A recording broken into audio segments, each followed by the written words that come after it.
Les informations en détail. Le Premier ministre Mostafa Madbouli a tenu aujourd'hui une réunion ministérielle au cours de laquelle il a discuté de l'impact de la crise mondiale sur les prix des denrées alimentaires essentielles.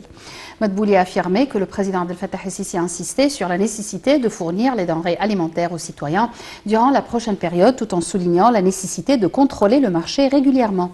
Le Premier ministre a souligné que le gouvernement suivait régulièrement l'abondance des produits stratégiques, en particulier les produits pétroliers, et ce, dans le cadre des défis que connaissent les marchés internationaux du pétrole et du gaz et leurs répercussions sur la hausse de prix à des niveaux sans précédent. Le Premier ministre a tenu ses propos lors de sa réunion avec le ministre du pétrole et de la richesse minérale, Tariq El-Molla, pour s'assurer de la disponibilité des produits pétroliers sur fond de la vague mondiale de la hausse des prix résultant de la crise russo-ukrainienne.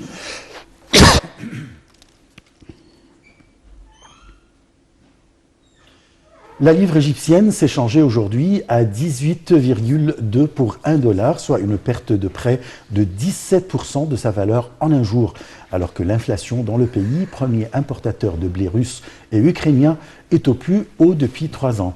Entre dimanche et lundi, en fin de journée, le taux de change de la livre par rapport au billet vert, quasi inchangé depuis 2 ans, est passé de 15,6 à 18,2 livres pour $1, selon la Banque centrale.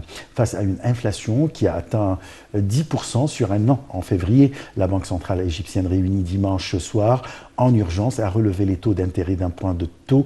Le taux de dépôt est ainsi passé à 9,25% et celui sur les prêts à 10,25%.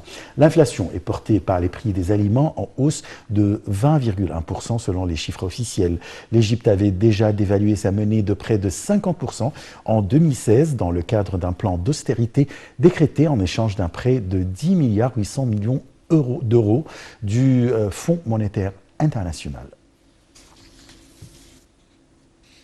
Quant à la bourse du Caire, elle a terminé en hausse et le capital du marché a gagné 31,4 milliards de livres égyptiennes, soutenu par les décisions de la Banque centrale de hausser le taux d'intérêt et de dévaluer la livre. L'indice principal EJX30 a bondi de 4,9% pour atteindre 11 511 points.